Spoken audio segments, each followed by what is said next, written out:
zu nola zaude, ez? Osasun mentaletikan irakasle bezala, eta nola ikuste dituzu orain kurtso amaieran irakasleen osasun mental eta emozionala. Bueno, kurtso bukaerak beti bai, eromena dire, estres puntu oso altuak, beraz ez da gure momentu berena, kurtso guzteko karga eramaten dugu, burokraziaz gainezka, bilera, gurasoen presioak, eta egia esan ez da bermatzen, ez, gure osasun mentala eskoletan. Bai, ze hori da egin nahi zuten galdera nagore.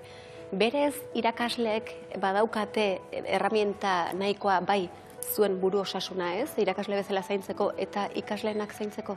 Ez, begira, erantzuna oso laburra da zoritxarrez, bai, ez dago espaziorik, ez dago denbora, ez zaio arreta jartzen, hain importantea de gai baten inguruan, eta areta gaiago jakin da gu garela, ez, gure ikasleen bide lagunak. Gu ondo zaldimak gaude ezin ditugu, ez, ikasleak ere ondo ezitu eta ondo, ez, klasean behar duten arreta, eta batez ere dituzten beharrei erantzuna emateko.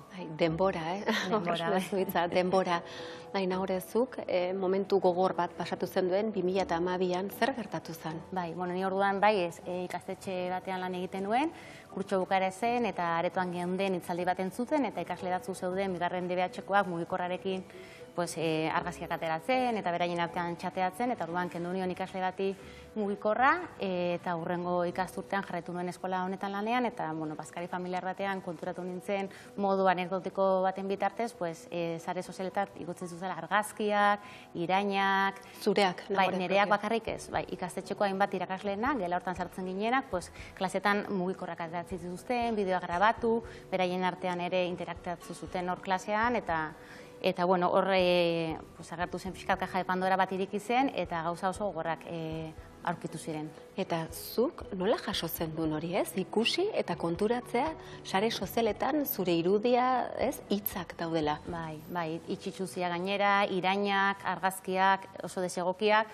Bueno, gaizki hartu nuen, amesgaizoekin hasi nintzen, ansietate izugarria neukan, eskolara joaten nintzen bakoitzean goizetan, sartzen zitzaidan horrelako ezin egon bat, eta momentu batean egoera ezin nuen jasan, eta baja eman ninduten ansietatearen gatik. Eta, bueno, momentu hortan, ez, zesan dezu gauza zatara, ze jaso zendun, zer aurkitu zendun? Iruzkin negatiboak, irainak, nire fisikoaren inguruan, nire bikotaren inguruan, eta, bueno, horrak ginen irakasle batzuk, eta, bueno, mai gainean jarri genuen, bai, zuzendaritzan, eta ni izan nintzen bakarra, prozesu hori aurrera eraman nuena, ikusten nuelako ezagola ezer arautua, eta, bueno, zerbait egin bartzen guzti hori, bai, ekiditzeko. Eta zein izan zen erantzuna, ez? Zu ikastetxera zoaz, zuzendaritzara zoaz, esan ez, begira, hau aurkitu dut, eta zer erantzun izan zen? Bueno, bilera bat egin zen gurasoekin, irakasle hauekin, eta, bueno, zigor bat jarri zitzaion ikasle honi, 2 egunez kaleratua izan zen, baina hor gelditu zen dena. Bai, eta arlo pedagogiko edo terapeutiko bat edo egin zen lanketa bat gai horri buruz? Bueno, interbentzio txiki bat egin zen gela zehatz horretan, porque, claro, gero hori izan zen, sare sozialak alde batetikan, jarraitzen zuten oraindik ere konektatzen eta argazkiak ateratzen, eta gu eskolan ginenean ikusten genuen nola konektatzen ziren, bai, zuzenean, klasean, sare sozial horretara,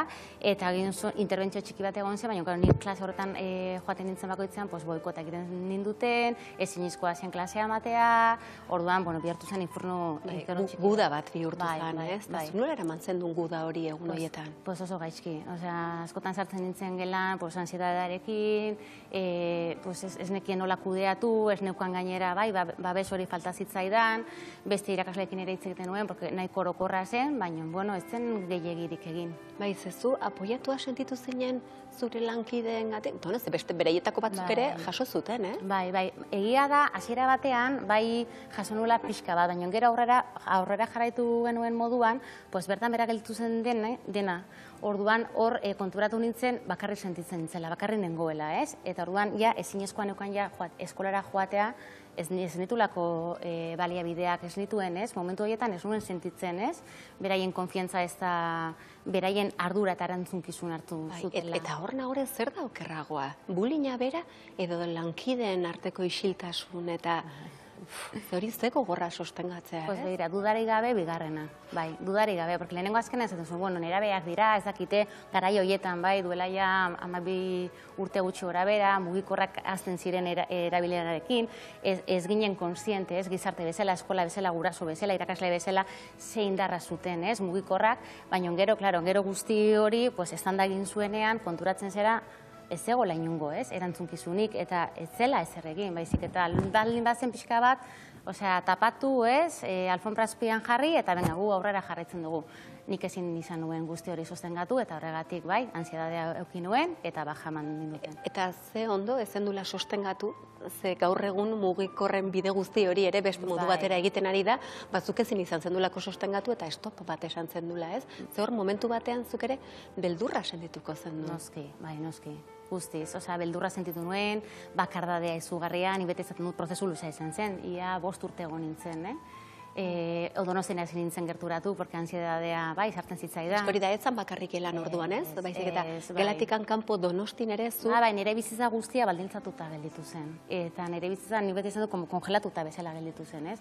Egia da gero lanketa personalarekin, bai, oso importante izan zen, atzerrera joan nintzen ere, beste realitate batzuk ikustera, beste modu baten ere, ez, esperientzia batzuk izatera, eta horre egon zen nire barruan egon zen inflexio puntu bat, beharrezkoa izan zena, eta gaur egun egia da atzera begiratzen dut, eta oso eskertuta nago, ez? Egora horrek asko erakutsi ninduelako, eta naizen pertsona, ez? Beste alderdi bat aterazun, ez? Bat kenduzon, ez? Baina beste bat atera, eta hor, momentu batean, esan duzu, ez? Inflexio puntu bat, egin zitzun dudatzea zure profesioa? Noski, bai, noski. Hartu nuen urte bete sabatikoa bezala joan nintzen Indiara, bai, bertan egon nintzen bolontrez bezala, bai, Fundación Vicente Ferreren, eta hor gero esan nuen, bueltatzen naizenean ez dakiz zer egingo dudan, ez? Pixka bat planteatu nuen ere bizitza profesionala, nahiz eta irakastan ere bokazioa den. Niri asko gustatzen zait ikastea gero erakusteko. Beraz, horregia izan zen, zalantze izugarra izan nuela, baina apostua izan zen oso sendoa ere, eta jarraitu nuen, eta niretzako hori zen nire sari, ez, importanteena, hau da, jarraitzea irakaskuntza bidetik. Bai, eta hor, zuk ikusi dituzu berriro ikasle hauek, edo izan duzu kontaktua berriro beraiekin, edo egon da zerbait? Bai, pues batzuekin bai, topatu izan naiz urteetara, bai, Donostin. Bizaten da, viaje oso bat, Bai, oso viaje, bai, potentea izaten da, oso intentxo ba, eta egia esan, pues azkenean dituzun beldur hoiek, eta ez, mamu hoiek ere ez, pues modu oso politean dena joaten da bere lekuan jartzen. Eta egia da, ikasle hauek oso eskertuak egon zirela, bai, nirekin eta mandako pausuekin, eta beraien babesa, eta beraien bai, pues maitasuna, ez, adierazi didatetan etzako oso garrantzitsua da. Eta hemen 2012an, ez, urtetxo batzu pasatu die, denbora pasatu da, gauzak aldatu dian, horrezuna baritzen dezu aldatu dela? Bai, zorionez, bai. Zertan? Bai, pues begira, alde batetik, eskola guztietan, badagoelako mugikorra eta erabilpenaren araudi bat. Eta egia da, gaur egun oso zorrotza dela horrekin. Ia eskola gehienetan, ausartuko naiz esatera, badagoela 8 edo ordu 3 arte, ezin da mugikorra erabili. Hala ere gero, bai, etxera iritzen direnean, egia da gure nerabeak daukatela kriston menpekotasuna.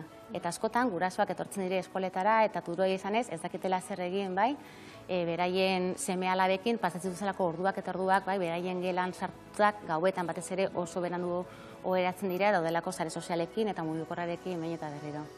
Hor, beste bide bat. Eta zuk ere beste bide bat hartu zen dunez, hasieran gaztelerako irakaslea, eta orain dibertsifikazio klasea zaude. Bai, badakizu azkenean erronka gustatzen zaizkit, eta duela 3 urte sentitu nuen hezkuntzan, zela aldaketa bat egiteko momentua, eta diber hartu nuen, 3 urte daramazkit bertan lanean, eta egia esan asko ikasten, oso pozik eta oso eskertua. Eta zemuz beraiekin? Primeran. Bai, aurten 13 ikasle ditut, eta familia txiki bat bezala gera. Egia da zaten diat askotan, zein da zure trukoa edo, zein da, eta esken magia oso horrexea da, azkenean da, oinarri sendoak jartzera. Eta horretarako denbora behar duzu, talde kohesioa, entzute aktiboa, eta beraiei jakinarazi ez, balio dutela eta ikusiak sentitu behar dire. Eta horrekin, poliki korapilloa, bai. Askatzen juten dia, ez? Eta berean bilakaera oso positiboa eta oso baikorra da. Nik esan behar dizuna gore, gure formakuntzatak gu mugikorrai buruz eta osasun mentalei buruz hitz egiten dugula, zure adibidea guretzako klabea izaten dela jendeari esplikatzeko zer aldatu behar dan gizarte horretan, Asik eskerrik asko alderdeotatik, ze oso garrantzitsua da zuk egindako ibilbide guzti hori. Bueno,